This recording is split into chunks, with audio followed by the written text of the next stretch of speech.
Hey cats, what's happening? Another day for me and V. Only V is not here. Just me. I'm heading up to Cleveland Clinic again to see what's going on. We went up yesterday for a CT scan. We had the CT scan, or she did. About 3 hours we were up there. Thought we could get out of there before rush hour, get out of the Cleveland traffic, which we did. We were about 20 minutes out of there on our way home. Still in Cleveland, mind you, but pretty good, distance on our way when I had a phone call, and I thought, oh boy, who's calling me? It's probably a solicitor or something. Should I answer it? Should I not? I thought I'll answer it. So I answered it like on the last ring. And here it was, the surgeon. Said, we found a blood clot. You have to turn around and get back here to the Cleveland Clinic.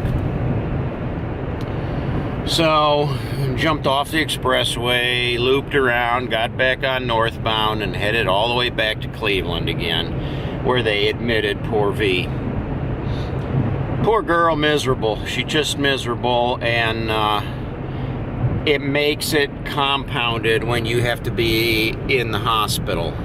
So she's in there, although she's getting care. Sometimes it's ridiculous, the care that she gets. They're giving her stuff that she really doesn't need. Drawing blood constantly, so she's like a human pincushion, and out of all the blood they're drawing, they're not doing anything with it. I mean, there's still no results. They don't know what they're going to do with this blood clot yet, and it's just a real cluster. So I'm heading back up there. Hopefully I can get her out of there today.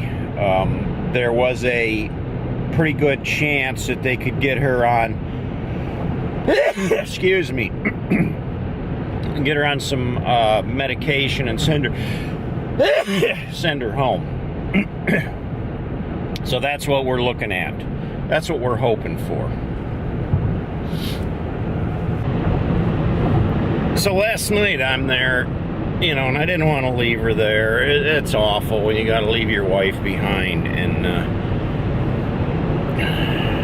with the pets at home, though. And when we left yesterday, we weren't prepared that she wasn't coming back home last night. So I had to run home last night and take care of the pets and stuff.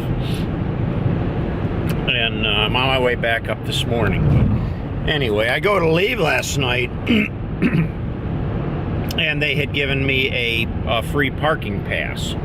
So I don't have to pay for parking. I can just put it in the machine and boop, the gate opens and out I go. Otherwise, it's like $10 a day for parking there at the Cleveland Clinic. It could get expensive really quick, especially when you're there every day. So I go to leave and I pull up to the gate, and there's a ticket machine there. And the ticket machine says, insert the blue pass, the free pass first, then insert your parking ticket. So I put the blue free parking pass in there, and it takes it, but spits it right back out and hands it back to me, and I'm okay. And then I follow the instructions and I stick my parking pass in there. Well, it swallows the parking pass, and then it starts flashing this invalid, something, parking pass is invalid, and the gate won't open.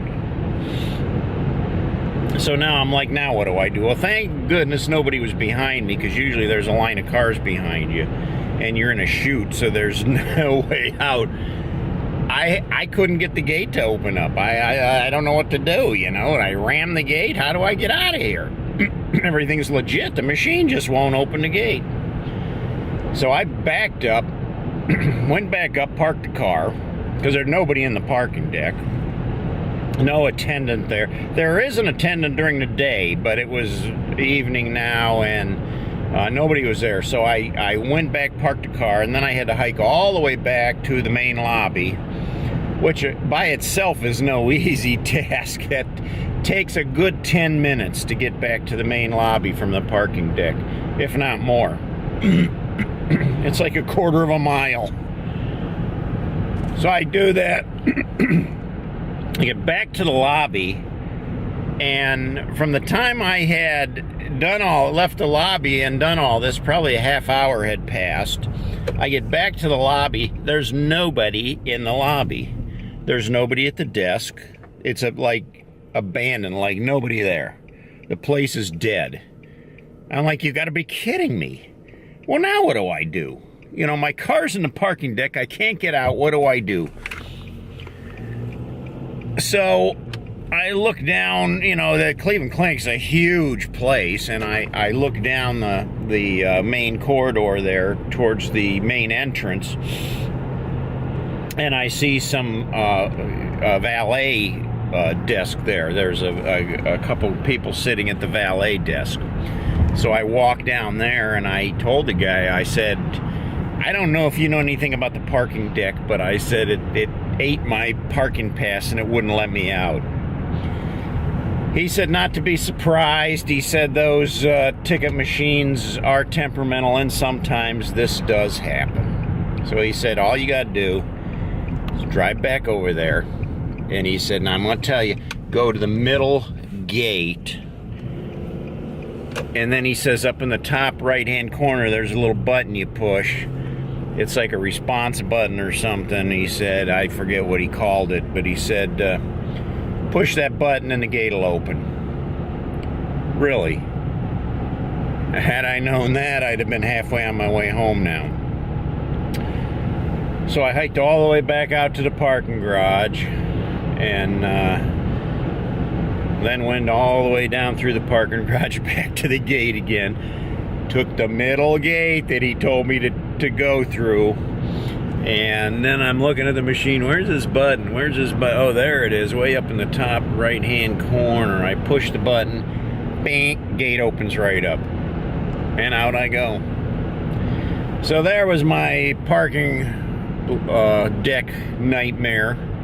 Now I'm gonna have repeating nightmares of being stuck in a parking deck. Not really, but what a pain in the neck. What a pain in the neck. Not nearly as much of the pain in the neck as my wife's going through right now, though. That was just my little story, my little incident, my adventure yesterday. I'm heading back up there. Hopefully, by the time I get up there, it should be closer to 11 a.m. They should have everything sorted out and know what their plan is. So,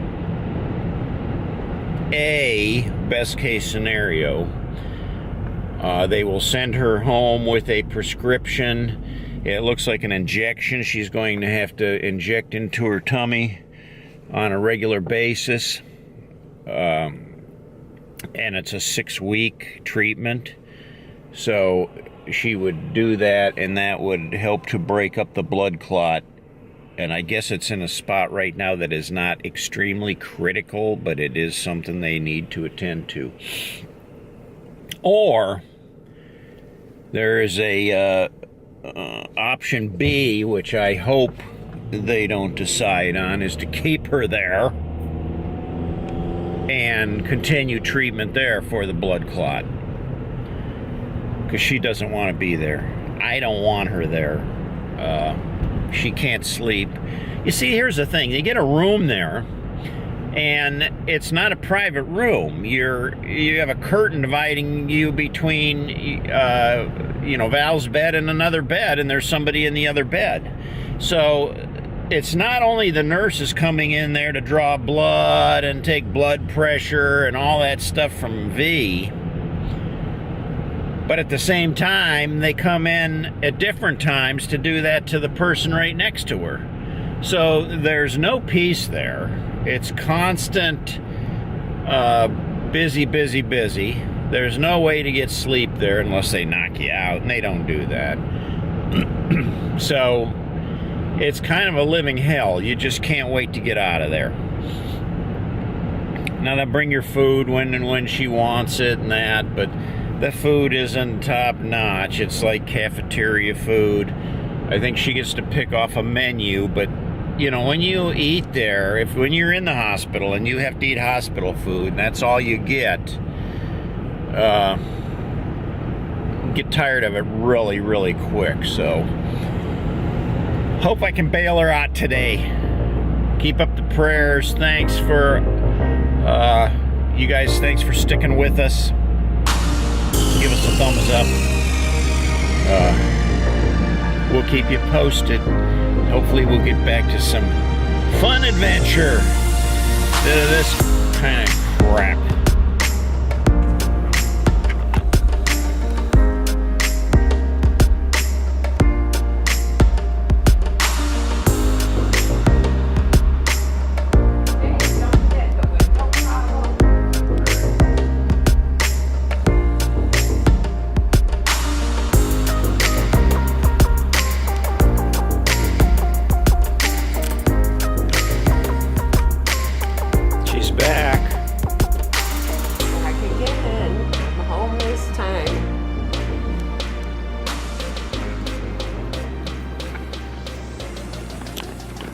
Brought her home yesterday. Yep. So another hospital stay, just a couple days this time. Yesterday was Saturday. We brought her home again. I told you the whole story before, how we went up there for the CT scan, and we're on our way home that day, and they told us to turn around and go back because she had a blood clot. So after watching her in the hospital for a couple days, and then now they have her on blood thinners. Well, they started me immediately. They put an IV in Thursday night late and started heparin until I could see the vascular doctor, and he would come up with an action plan. So the next morning the vascular doctor came in and listed off numerous blood thinner medications. He recommended Lovenox, which is kind of expensive, and you have to give yourself injections in your stomach 12 hours apart every day. So I told him, you know, due to the cost factor, that would not be a problem the rest of this year, but I don't want to start out 2018 with a bunch of medical bills and medication bills again. So what we're going to do is finish out this year with the Lovenox injections, and then towards the end of the year, going into 2018, we're going to switch to Coumadin or warfarin, which is much more cost effective, but does the same. And that's a pill that you take. So, and it's a 3-month course of treatment. And they said after 3 months, I should be fine. They said that the clot is in the vessel by the ovary, and that it probably, the vascular doctor said there's probably less than a 5% chance that it would move. But this medication will help treat the clot, and then after the 3 months, my body will attack it and break down the clot, and everything should be fine. So you have to give yourself an injection with the needle. Yes, and it's I give myself monthly injections of B12, but the B12 needle is so extremely fine. And I did stomach injections for Humira, and those hurt because that was a bunch of needles. You put a plunger up against your stomach, hit the button, and it would go in your belly.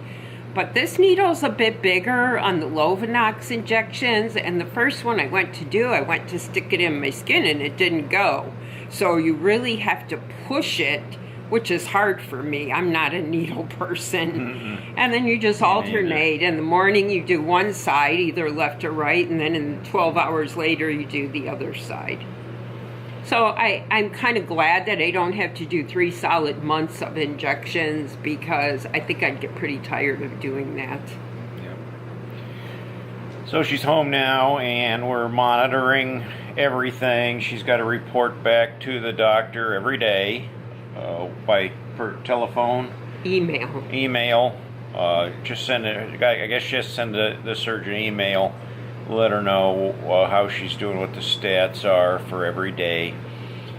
The surgeon told me yesterday, she said, I want you to keep track of your output, and every 24 hours, I want you to send the amount in. She said, we may have to bring you back in here yet again for fluids, just until we get over this hump. I'm 3 weeks post-op. They say total healing is 4 to 6 weeks. So she said, just to get over this hump. So, and she put me on Imodium, is it, before every meal and at bedtime, because I have extreme output. It's always been that way. My intestines are just worn out. 44 years of Crohn's disease. I said her intestines are like a bobsled track. Yeah. Food goes right through her. Whatever I eat just goes right through. So my worry is she's lost a lot of weight. She's probably lost close to 20 pounds. And I want to see her start plumping up again, get some meat on these bones. Then I'll know she's doing good and being healthy, but I don't like it when she loses weight. They said we got to get over this hump. I hope it's just a little hump, not a big one. Yeah, and if I just have to go back for fluids, I mean, you don't have to be admitted for that. You go in 4 hours of your day it takes. So for us, it would actually be 6 hours, an hour to get there, 4 hours there, and then an hour to get home. But it's better than becoming dehydrated. So she just wants to keep track of my output, make sure I'm not going towards the dehydration route again. And the clot, that's under control. I have an appointment with vascular medicine 2 times. So she got up this morning and she was feeling her Wheaties, I guess. She cleaned the whole kitchen. This is her kitchen. So, the light's not on there, but it's pretty much spotless, you can see the floor shining. That's the way she likes it. So she did that this morning, and she had enough energy to do quite a bit this morning, but now I think she's kind of pooped out. So. Well, my goal was, I was sound asleep, and Mark woke me up at 7 a.m. and he said, don't you have to do your injection? And I was like, whoa, I'm supposed to do it at 6:30. They said, make sure it's 12 hours because you want to have that steady stream of medicine attacking the clot. So I missed it by a half hour, but he woke me up, and I did feel pretty good when I got up. I had just a slight bit of nausea, but I had some toast and I felt better.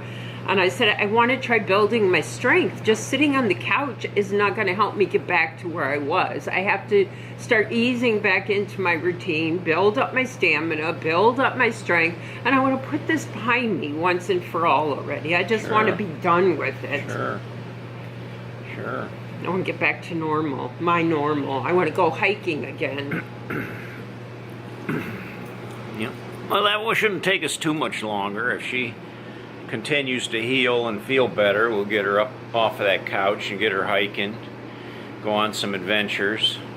What did you text me the other morning? I want to go camping. She's ready to go camping already.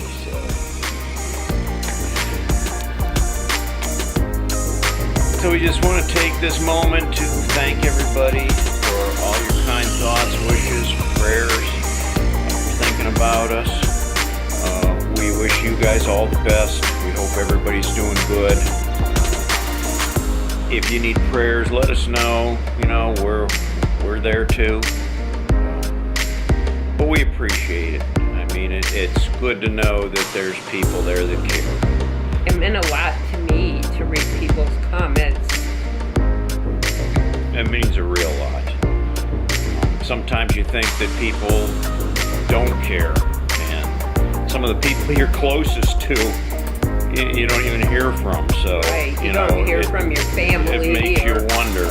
People you think are your friends, and then total strangers are reaching out, wishing you well, and saying prayers for you. And it touched my heart. It meant a lot to me to read those.